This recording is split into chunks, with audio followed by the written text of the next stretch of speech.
मुख्यमंत्री पुष्कर सिंह धामी ने गृह मंत्री अमित शाह से की मुलाकात। जोशीमठ में हो रहे भू धसाव को लेकर हुई चर्चा। केंद्रीय सहायता का भी किया अनुरोध।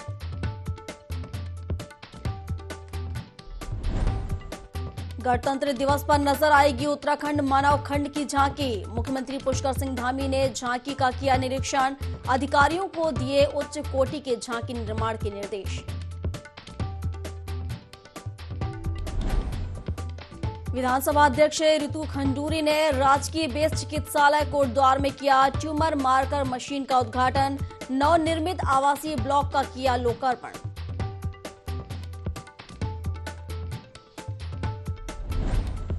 जोशीमठ के ओरगम घाटी के देवग्राम के भवनों में बढ़ने लगी दरारें। स्थानीयों ने फिर उठाई पुनर्वास की मांग।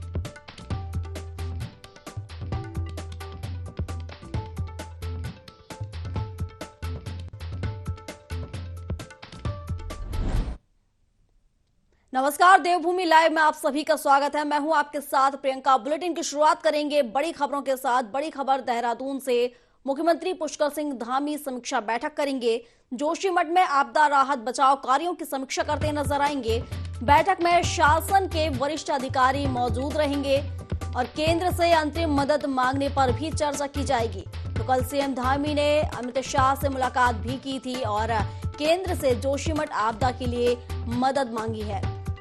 तो लगातार जोशीमठ में हो रहे भू धसाव को लेकर अब प्रदेश के मुखिया चिंतित हैं और इसको लेकर समीक्षा कर रहे हैं। साथ ही मदद की गुहार भी लगा रहे हैं। जहां जोशीमठ में आपदा राहत बचाव कार्यों की बैठक करेंगे और बैठक में शासन के वरिष्ठ अधिकारी भी मौजूद रहेंगे और इस दौरान केंद्र से अंतरिम मदद मांगने पर भी चर्चा की जाएगी।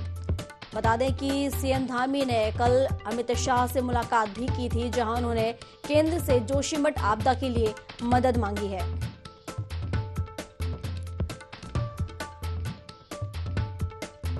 और इस पर विस्तार से जानकारी के साथ आकाश हमारे साथ जुड़ चुके हैं देहरादून से। आकाश, लगातार जिस तरह से स्थिति बनी हुई है जोशीमठ की, उसको लेकर अब समीक्षा बैठक करते नजर आएंगे प्रदेश के मुखिया पुष्कर सिंह धामी और इसके साथ ही मदद की गुहार भी उन्होंने लगाई है।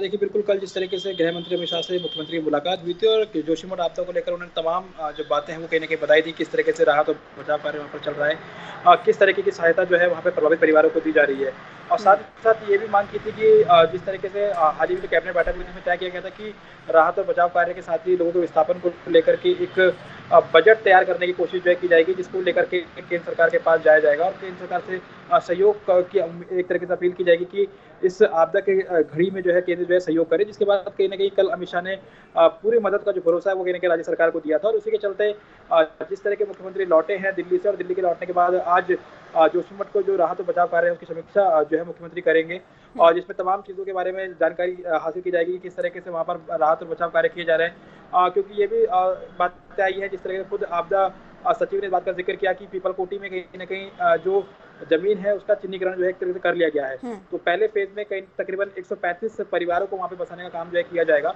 तो ऐसे में कोशिश होगी किस तरीके से राहत और बचाव कार्य को जो है एक तरीके से वहाँ पर किया जाए। साथ ही जो विस्थापन की व्यवस्था है उसे किस तरीके से किया जाए, इन तमाम चीज़ों को लेकर भी मुख्यमंत्री आज समीक्षा करने वाले हैं। और सही बात है कि कहीं ना कहीं जो कमेटी को ये रिपोर्ट तैयार करने के लिए कहा गया था कि केंद्र से जो मदद मांगी जाएगी उसको लेकर भी कहीं ना कहीं चर्चा की जाएगी। तो कह सकते हैं कि जो केंद्र से अंतरिम मदद की जो गुहार एक तरीके से लगाई जानी है, तो उसको लेकर भी रिपोर्ट में क्या कुछ काम किया गया है, किस तरीके से रिपोर्ट तैयार की गई है, कितने का पैकेज की मांग जो है केंद्र से की जाएगी। क्योंकि केंद्र लगातार सहयोग की बात कह रहा है, खुद प्रधानमंत्री लगातार पल की मॉनिटरिंग जो है जोशीमठ को लेकर कर रहे हैं और खुद गृह मंत्री अमित शाह से भी जो है मुख्यमंत्री ने परसों भी मुलाकात की थी और कल भी मुलाकात हुई है। तो हर सहयोग की मदद की उम्मीद जो है केंद्र ने दिलाई है। तो ऐसे में कोशिश होगी कि जो पैकेज है उसमें एक तरीके से केंद्र जो है सहयोग करे। तो निश्चित तौर पर कहने के तमाम पहलुओं पर आज समीक्षा के दौरान चर्चा होगी और कह सकते हैं कि राहत और बचाव कार्य में तेजी लाने के साथ ही जो लोगों के विस्थापन की जो व्यवस्था है उसको लेकर कहीं ना कहीं सरकार की प्रायोरिटी है। बिल्कुल। और आकाश, अगर हम बात करें जोशीमठ के गांवों की स्थिति की, तो फिलहाल वहां की स्थिति कितनी देखने को मिली, किस तरह की स्थिति वहां पर अभी बनी हुई है? और जैसा कि बैठक आज लेने वाले हैं और बैठक में शासन के वरिष्ठ अधिकारी मौजूद रहने वाले हैं, अगर आपके पास कोई जानकारी हो तो वो कौन कौन से अधिकारी जो मौजूद रहने वाले हैं? देखिए बिल्कुल जिस तरह से विस्थापन की व्यवस्था सरकार अब कर रही है, लोगों को बसाने का किस तरह से प्रयास किया जाए, और यही है कि मिनी जोशीमठ के तौर पर जो है पीपल कोटी में जो जगह चिन्हित की गई है, उसमें कोशिश है कि 135 परिवारों को यहाँ बसाया जाए। हम्म। दूसरी तरफ मौजूदा हालात की अगर हम बात करें तो कहीं न कहीं इस समय कल भी जो खुद आपदा सचिव ने बात की जानकारी दी थी कि जो लगातार जो रिसाव हो रहा था, वो कहीं न कहीं रिसाव के जो पानी है उसमें काफ़ी कमी आई है। और ऐसे में अब ये कोशिश खुद मुख्य सचिव ने वहाँ पे निर्देशित किया था कि तमाम जो वैज्ञानिक है वो उसका अध्ययन करें कि रिसाव का जो पानी कम हुआ है उसका क्या कुछ कारण है। क्योंकि जब लगातार रिसाव हो रहा था उस समय भी जो है अध्ययन किया गया था, उसके भी कारणों का पता लगाने की कोशिश की गई थी। और अब कहीं न कहीं जो पानी का रिसाव वो काफ़ी कम हुआ है, तो उसको लेकर भी एक तरीके से निर्देशित किया गया है वैज्ञानिकों को, वो भी इसका अध्ययन करें। दूसरी तरफ आज जो बैठक होने वाली है उसमें खुद मुख्य सचिव के साथ ही तमाम जो वैज्ञानिक हैं, आपदा से जुड़े हुए तमाम जो लोग हैं जो इस समय वहाँ पे काम कर रहे हैं, साथ ही साथ वीडियो कॉन्फ्रेंसिंग के जरिए जो तमाम जो जिले के वहाँ पे चमोली जिले के जो एसएसपी हो, डीएम हो, सभी को जो है वहाँ पे मौजूद रहेंगे। और एक तरह से कोशिश की जाएगी कि किस तरीके के वहाँ पर काम किए जा रहे हैं, इस समय मौजूदा हालात की स्थिति क्या कुछ है, क्या दोबारा से जो दरारों में पिछले कई दिनों से जो दरारें देखी उनमें थी उसमें कहीं न कहीं एक तरीके से कमी आई है, क्योंकि कई जगहों पर इस समय दरारों में रोक लगी है, तो एक तरह से सामान्य स्थिति कहीं न कहीं हो रही है। तो ऐसी स्थिति में किस तरीके से वहाँ पर लोगों को विस्थापन करना है, कितना लोगों को वहाँ पर राहत और बचाव कार्य के दौरान जो मदद है सरकार की तरफ से क्या कुछ दी गई है, किस तरीके से आगे और क्या कुछ ज़रूरत है, तो इन तमाम चीज़ों के बारे में आज चर्चा जो है बैठक में की जाएगी। और महत्वपूर्ण बात यह है कि जो रिपोर्ट तैयार करने के निर्देश दिए गए थे, उस रिपोर्ट के आधार पर कहीं न कहीं केंद्र से जो है मदद की गुहार जो है राज्य सरकार की तरफ से लगाई जाएगी। बिल्कुल आकाश, ये प्रशासन की तरफ से जो रिपोर्ट बताई जा रही है, जो रिपोर्ट दर्ज की जा रही है, वो रिपोर्ट है। और अगर हम बात करें उन पीड़ितों की, तो उनका क्या कहना है? देखिए पीड़ित परिवारों की अगर हम बात करें तो उनकी पहली मांग यही थी कि उनका विस्थापन किस तरीके से हो, और उसी विस्थापन के जरिए जो है सरकार की कोशिश भी है, तमाम जो मदद है वो भी कहीं न कहीं राज्य सरकार की तरफ से दी गई है उनको। तमाम जो बजट है उस बजट को लेकर भी कहीं न कहीं सरकार ने जारी किया था। तमाम उनके रहने की व्यवस्था हो या फिर चाहे उनको अगर कोई परिवार किराए पे जाना चाहता है तो उसको 5,000 रुपए किराया किया गया था। पहले 4,000 रुपए की घोषणा की गई थी, फिर 5,000 रुपए किया गया है। तो कहीं न कहीं कोशिश यही है कि विस्थापन की पहले व्यवस्था की जा सके, और इसी को लेकर कहीं न कहीं जो आम लोग हैं वो भी मांग कर रहे थे, और सरकार की कोशिश भी यही है कि किस तरीके से विस्थापन उनका हो, उसको जो है पहले प्रायोरिटी बेस पर किया जाए, और उसी के तहत कहीं न कहीं जो काम है वो सरकार की तरफ से किया जा रहा है। बिल्कुल आकाश, लगातार कोशिश कर रही है सरकार कि उन पीड़ितों को राहत दी जा सके। शुक्रिया आपका। तो खबरों में आगे बढ़ते हैं। एक और बड़ी खबर, जहां मानस खंड झांकी का निरीक्षण किया जाएगा। बता दें कि नई दिल्ली स्थित राष्ट्रीय रंगशाला पहुंचे मुख्यमंत्री पुष्कर सिंह धामी और गणतंत्र दिवस 2023 के लिए उत्तराखंड की चयनित झांकी का निरीक्षण किया। उत्तराखंड की कला एवं संस्कृति के लिए दी अग्रिम शुभकामनाएं। झांकी का निर्माण उच्च कोटि का किया जाए। वहीं कहा कि राज्य की कला एवं संस्कृति की झलक परेड में देखने को मिले। राजेश्वर धाम कार्बेट नेशनल पार्क को दिखाया जा रहा। उत्तराखंड की प्रसिद्ध एपण आर्ट को भी दिखाया जा रहा।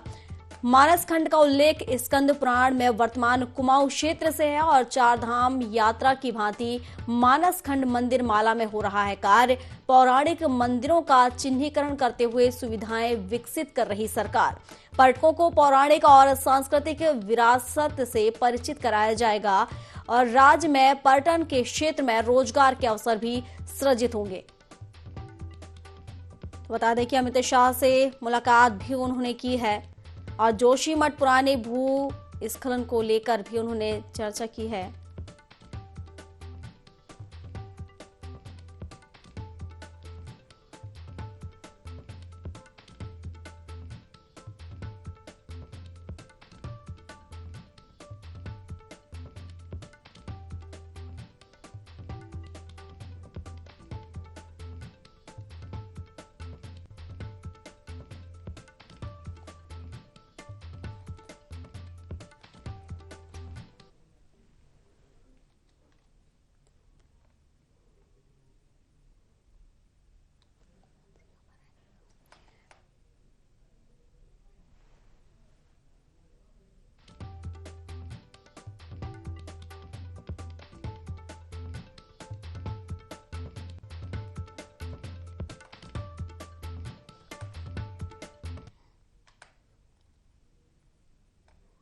नई दिल्ली स्थित राष्ट्रीय रंगशाला पहुंचे मुख्यमंत्री पुष्कर सिंह धामी। गणतंत्र दिवस 2023 के लिए उत्तराखंड की चयनित झांकी का किया निरीक्षण।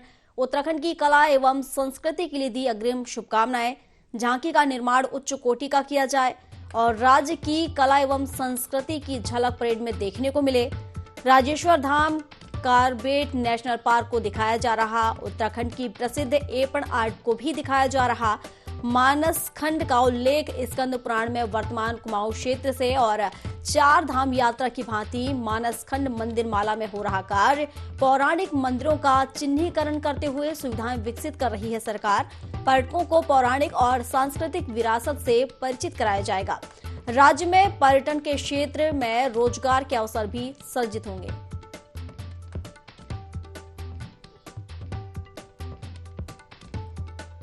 आपको ये खबर दिखा रहे हैं जहां मानसखंड झांकी का निरीक्षण किया सीएम पुष्कर सिंह धामी ने। उन्होंने कहा कि पौराणिक मंदिरों का चिन्हीकरण करते हुए सुविधाएं जाएंगी और पर्यटकों को पौराणिक और सांस्कृतिक विरासत से परिचित कराया जाएगा। राज्य में पर्यटन के क्षेत्र में रोजगार के अवसर भी सृजित होंगे। तो नई दिल्ली स्थित राष्ट्रीय रंगशाला पहुंचे मुख्यमंत्री पुष्कर सिंह धामी, जहां गणतंत्र दिवस 2023 के लिए उत्तराखंड की चयनित झांकी का निरीक्षण किया। तो उत्तराखंड की कला एवं संस्कृति के लिए दी अग्रिम शुभकामनाएं। उन्होंने कहा कि झांकी का निर्माण उच्च कोटि का किया जाए और राज्य की कला एवं संस्कृति की झलक परेड में देखने को मिले। राजेश्वर धाम कार्बेट नेशनल पार्क को दिखाया जा रहा है इसमें, और उत्तराखंड की प्रसिद्ध एपण आर्ट को भी दिखाया जा रहा है। मानसखंड का उल्लेख स्कंद पुराण में वर्तमान कुमाऊं क्षेत्र में और चारधाम यात्रा की भांति मानसखंड मंदिर माला में हो रहा है कार्य। बता दें कि पौराणिक मंदिरों का चिन्हीकरण करते हुए सुविधाएं विकसित कर रही है सरकार, और इसके अलावा पर्यटकों को पौराणिक और सांस्कृतिक विरासत से परिचित कराया जाएगा। तो राज्य में पर्यटन के क्षेत्र में रोजगार के अवसर भी सृजित होंगे।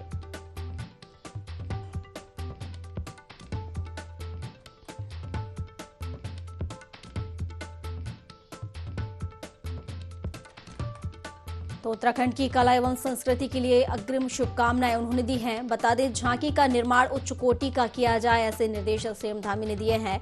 राज्य की कला एवं संस्कृति की झलक परेड में देखने को मिले। साथ ही उन्होंने कहा कि जागेश्वर धाम कार्बेट नेशनल पार्क को दिखाया जा रहा है। उत्तराखंड की प्रसिद्ध एपण आर्ट को भी दिखाया जा रहा है। तो मानसखंड का उल्लेख स्कंद पुराण में वर्तमान कुमाऊं क्षेत्र से तो चारधाम यात्रा की भांति मानसखंड मंदिर माला में हो रहा है कार्य। कोटद्वार राजकीय बेस चिकित्सालय में विधानसभा अध्यक्ष रितु खंडूरी पहुंची, जहां उन्होंने नवनिर्मित आवासीय ब्लॉक का लोकार्पण किया, जिससे अब अस्पताल में ड्यूटी कर रहे स्टाफ को अस्पताल परिसर में ही रहने की सुविधा मिल सकेगी। साथ ही विधानसभा अध्यक्ष ने अस्पताल में ट्यूमर मार्कर मशीन का भी उद्घाटन किया, जिससे अब थायराइड कैंसर के साथ अन्य 16 जांच भी एक साथ हो सकेगी और कोटद्वार के लोगों को जांच कराने के लिए शहर से बाहर नहीं जाना पड़ेगा।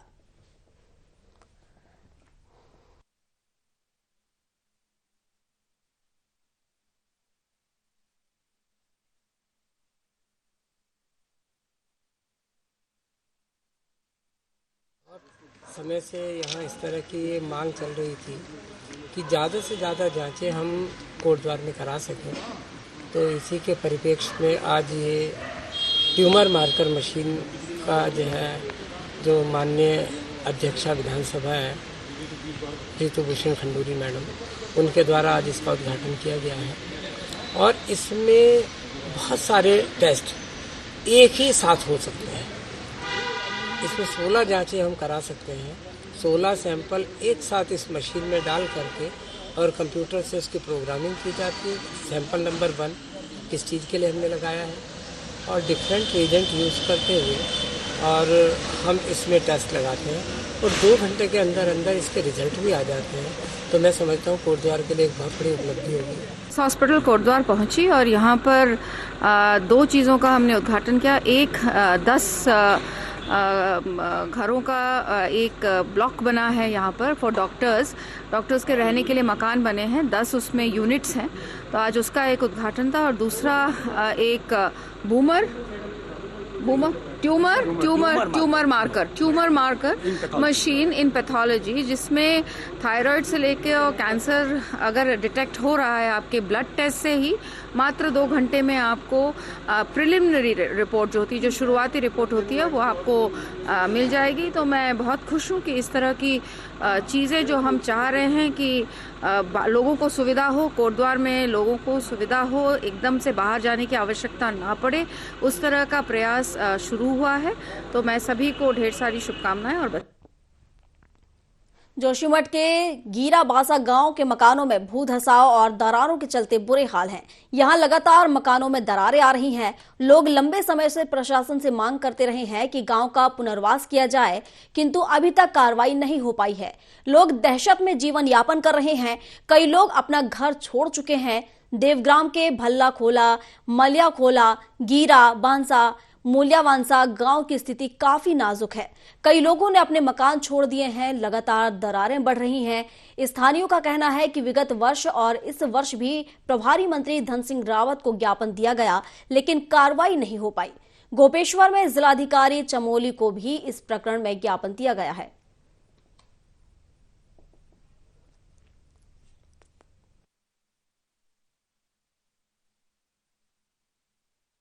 हमारी ग्राम पंचायत देवग्राम के जो विभिन्न तोप हैं, इसमें जो है भलकोला है, ये देवग्राम है, मलखोला है, गीरा है और बांसा है। इसके विभिन्न लोगों के जो है कि घरों पर लगातार दरारें आ रही है और जो ज़मीन है उसमें भी लगातार जो है दरारें आ रही है और भूधसाव हो रहा है, क्योंकि विगत 2013 से यहाँ पे जो है इस तरह से ये भूधसाव लगातार हो रहा है। इस पर जो है हम लोगों ने कई बार जो है सरकार से जो है इस पर कार्रवाई करने के लिए और लोगों के विस्थापन के लिए जो है कार्रवाई की है, लेकिन अभी तक जो है सरकार इसको सुनने के लिए तैयार नहीं है और नहीं अभी तक सरकार के द्वारा इस पर कोई कार्रवाई की गई है। तो खबरों में आगे बढ़ते हैं। प्रधानमंत्री नरेंद्र मोदी आगामी 27 जनवरी को दिल्ली के तालकटोरा स्टेडियम में परीक्षा पर चर्चा करेंगे, जिसमें 81,315 छात्रों, 11,868 शिक्षकों और 5,496 अभिभावकों ने रजिस्ट्रेशन कराया है। वहीं प्रधानमंत्री के इस कार्यक्रम के लिए उत्तराखंड के 2 बच्चों को भी चयनित किया गया है। प्रदेश भर के करीब 10 लाख बच्चे 27 जनवरी में होने वाले पीएम मोदी के परीक्षा पर चर्चा कार्यक्रम में हिस्सा लेंगे और इसमें कक्षा 9 से 12वीं तक के स्कूली बच्चे शामिल होंगे, जिसको लेकर उत्तराखंड के शिक्षा मंत्री डॉक्टर धन सिंह रावत ने बताया कि पीएम मोदी के परीक्षा पर चर्चा कार्यक्रम में सरकारी और गैर सरकारी स्कूल भी जुड़ेंगे। पीएम मोदी ने परीक्षा पर चर्चा के विषय में एक किताब एग्जाम वॉरियर्स भी लिखी है।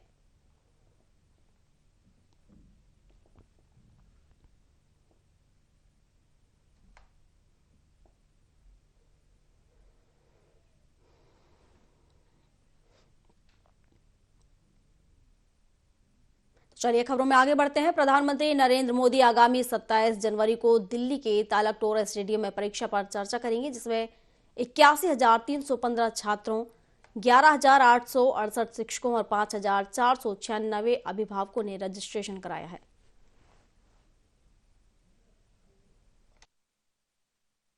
फाउंडेशन द्वारा आज कोटद्वार में एक बैग का सेट बच्चों को, जो प्राइमरी स्कूल के बच्चे हैं, उनको बांटे गए हैं। उसमें एक बैग, बॉटल और एक छोटा सा टेबल है।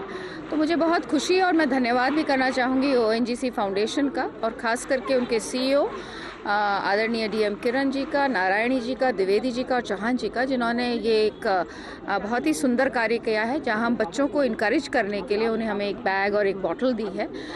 शिक्षा के साथ ओएनजीसी फाउंडेशन जुड़ा है। मैं उनका आभार व्यक्त करती हूं और बहुत बहुत धन्यवाद करती हूं कि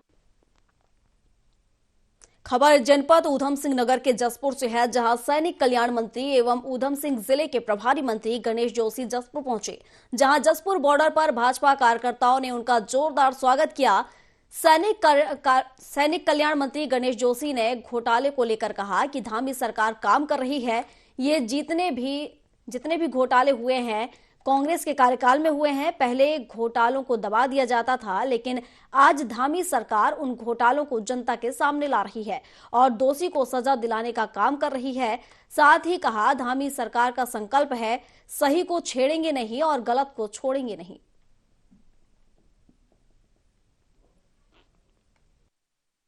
उसको धामी सरकार 2 जो है जिस हिसाब से काम कर रही है, ये जितने भी घोटाले हुए हैं कांग्रेस के कार्यकाल में हुए हैं।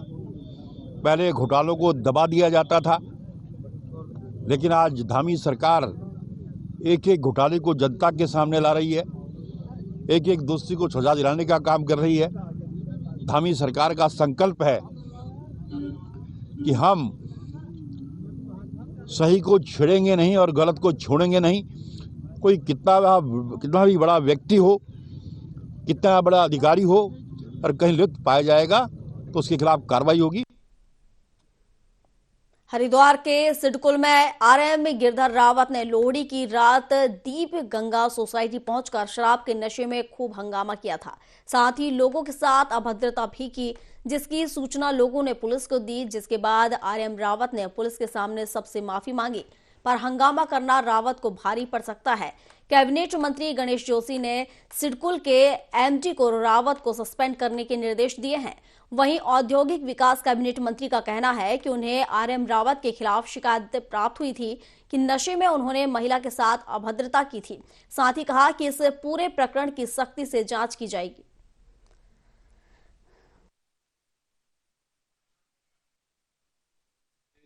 सिडकुल के सिटी वसुद द्वारा किसी महिला के साथ हत्या की गई है, तो शराब के नशे में थे, ऐसा आप के द्वारा बताया गया है।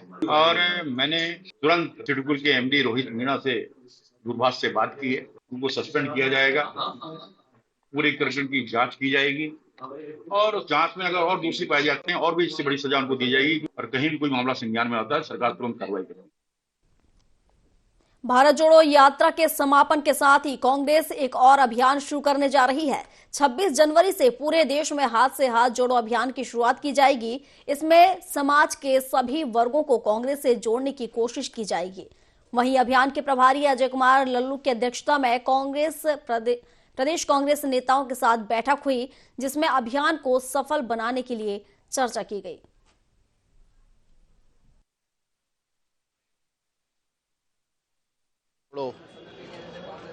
जिसका समापन 30 जनवरी को श्रीनगर में आदरणीय राहुल गांधी जी करने जा रहे हैं और अब 26 जनवरी से हाथ जोड़ो यात्रा की शुरुआत हम कर रहे हैं, जो बूथ स्तर से लेकर ब्लॉक इकाइयों से लेकर जनपदवार हम यह कार्यक्रम आयोजित करेंगे। हम जनमानस के बीच में जाएंगे और संदेश देना चाहते हैं सद्भाव का, प्रेम का, इंसानियत का, मानवता का। आज ज़रूरत है नफरत और घृणा का जो बीज बोया जा रहा है, उस नफरत और घृणा के खिलाफ हमने आवाज़ बनकर जनता के बीच में जाना है। और मेरा मानना है कि कांग्रेस ने जो शुरुआत की है, निश्चित रूप से सार्थक उसके परिणाम निश्चित रूप से मिलेंगे। भारत जोड़ो यात्रा जो माननीय राहुल गांधी जी के नेतृत्व में पिछले लगभग 4 महीने से चल रही है, उसी का दूसरा चरण हाथ से हाथ जोड़ो यात्रा है। इस यात्रा के जरिए हम हर घर तक, प्रदेश के एक एक घर तक पहुंचने की कोशिश करेंगे।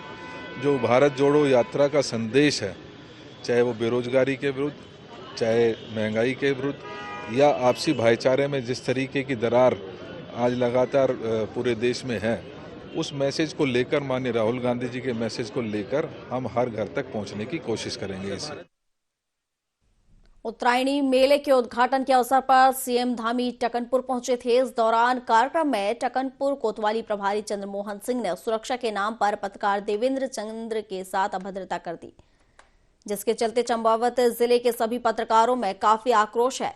पत्रकारों ने एसपी देवेंद्र पिंचा से मुलाकात कर कोतवाल के खिलाफ कार्रवाई की मांग की है। वहीं मामले को लेकर मुख्यमंत्री पुष्कर सिंह धामी को ज्ञापन भी सौंपा है। साथ ही पत्रकारों ने कार्रवाई न होने पर आंदोलन की चेतावनी भी दी है। मामले में एसपी का कहना है कि सीओ टकनपुर को जांच के आदेश दिए गए हैं, जांच के बाद कार्रवाई की जाएगी।